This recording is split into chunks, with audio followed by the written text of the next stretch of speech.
All right, today we're going inside the AI driving school. We're going to see how these artificial brains learn to handle our most chaotic roads. So, how on earth does it all work? I mean, think about it. This is a huge challenge in AI, right? You can't just toss the keys of a brand new, super expensive prototype to some rookie AI and just cross your fingers. So, the real question is, how do you teach it to drive? Not just drive, but drive safely and efficiently without ever hitting a real road. Well, the answer is kind of cool, actually. You build what is basically the world's most advanced video game, and then you make an AI play it. Not once, not twice, but millions and millions of times. It's all about practice, failure, and learning on a massive scale. So let's talk about the classroom for this AI driving school. And listen, this is not just any old video game. We're talking about a serious piece of research infrastructure. It's called highway.env, and it's basically where the next generation of self-driving cars goes to earn its driver's license. Now, what's interesting about highway environment is that it's not really focused on the nitty-gritty physics, like tire grip or engine torque. Nope, it boils driving down to what really matters, the big decisions. Should I change lanes now? Is it safe to speed up? It's really a virtual playground built for one thing and one thing only, teaching an AI how to think strategically in heavy traffic. And the way it learns is through this really elegant, powerful loop called reinforcement learning. It's a three-step dance, basically. Step 1, the AI observes its state. It looks around and sees the traffic. Step 2, it chooses an action, maybe change lanes.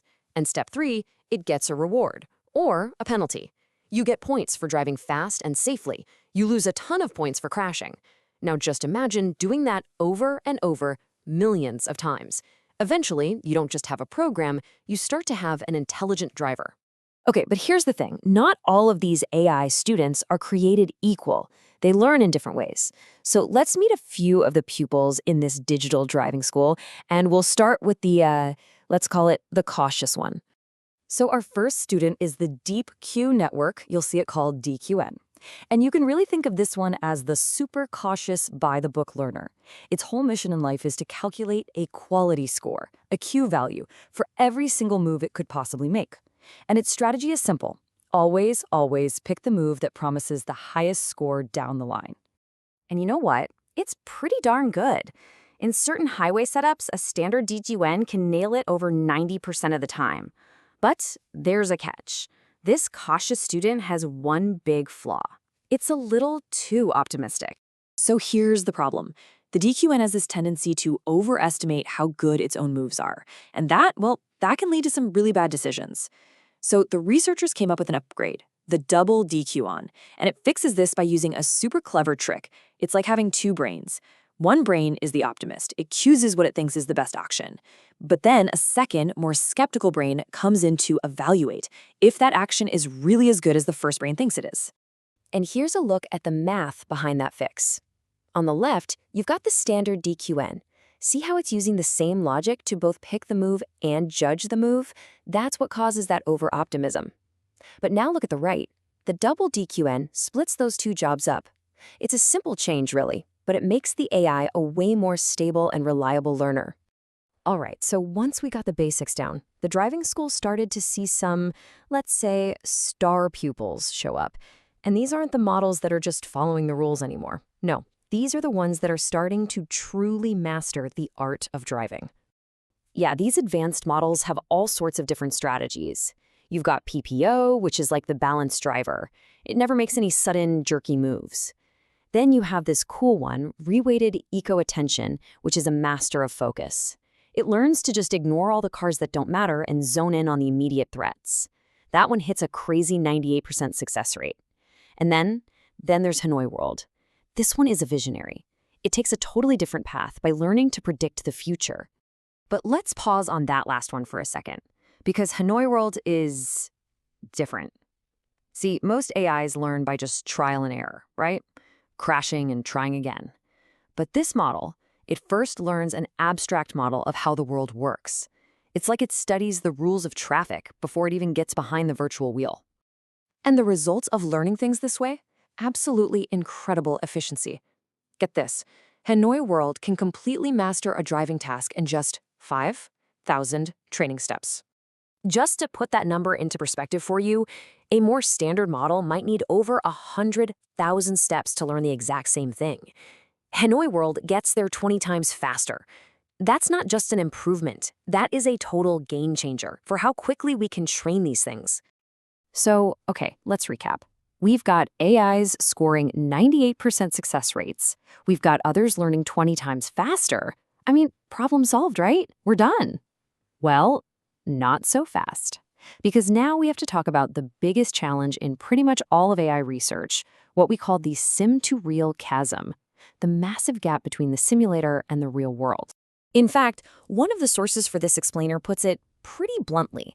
They say the entire field is heading for a brutal correction. All those amazing high scores and flashy successes we're seeing inside the simulator, they're about to run headfirst into a very, very harsh reality. And here's the reality check. First, there's the ROI reckoning. Companies are starting to say, okay, high scores are nice, but where's the financial return? Second, and this is the big one, a 98% success rate in a video game sounds fantastic, but on a real road, a 2% failure rate is absolutely catastrophic. We're talking about fatal accidents. And finally, the problem isn't just about making one car smart. It's about orchestrating hundreds, maybe thousands of them, so they don't just create one giant system-wide traffic jam. So what this all means is that the future isn't just about building smarter AIs. It's about building safer AIs, provably safe.